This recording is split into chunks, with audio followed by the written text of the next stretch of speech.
going to be changing the brakes and rotors in the back of this 2016 Audi A4. And in order to do that, we have to disable the electric parking brake. I will show you how with this little fancy tool here that was like a couple $100 on Amazon. Works for a lot of stuff. Really cool. Alright, make sure the car's on. Don't start it, just turn it on. Make sure your e-brake is off. If your e-brake is not off, you'll continue to get an error with this. So go into service, enter, EPB, parking brake, enter, Audi, correct, vehicle select, A4, bam, bam, sorry, I'm not seeing these. Okay, here we go. Correct car, yep, match my VIN. Other models, bam. Okay.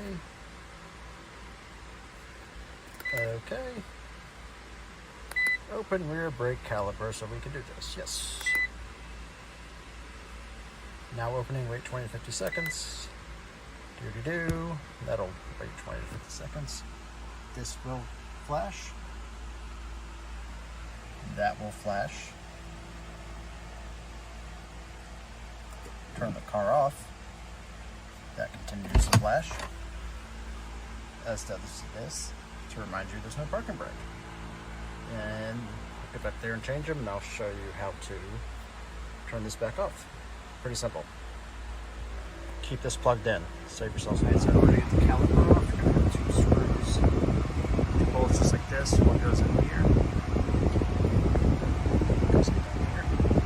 And what you do is go ahead and loosen them. Once you do that, you get a pair of vice grips or a thin wrench to put on here.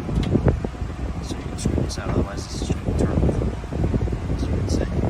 So once you get those off, get the caliper off. Once you have that off, the caliper's off. Two 18mm bolts back here. One right here. One right here. It may take a little bit to get them loose. Use a wrench. You can use another wrench's pry bar. So take those off so you can get this off.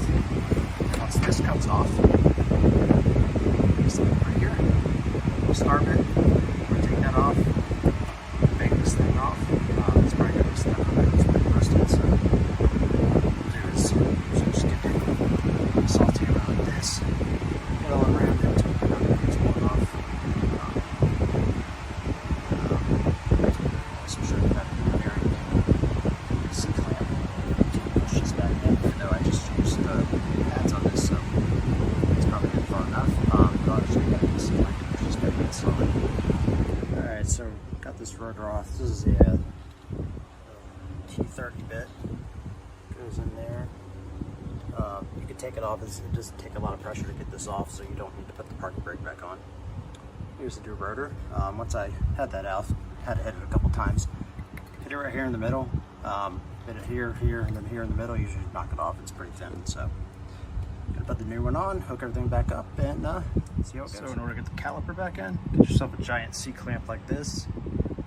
I'm not actually pushing this in, so I don't suggest usually putting it on the electric parking brake sensor part, but you can hook it however you want to up here. There's a few different ways to do it, and then just slowly tighten it until the caliper goes back in.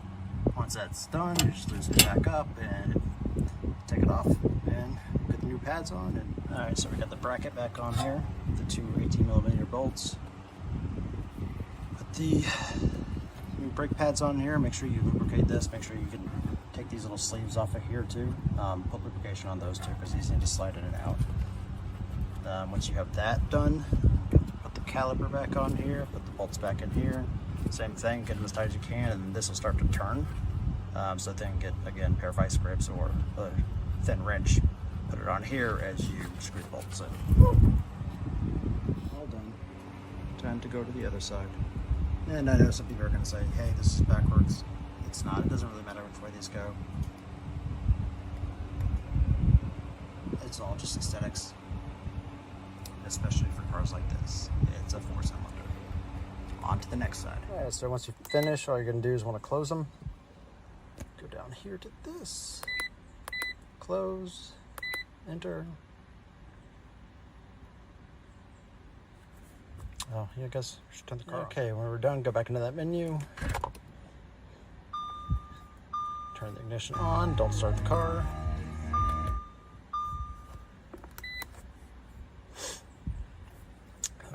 Okay. And we're gonna close them. And you could probably hear them closing now. And now we wait 50 seconds. So now you'll see that has gone off, and as has this, no more blinking. So we're gonna wait till this thing is done, unplug it, turn the car off, start it up, take it for a drive, and see how it goes.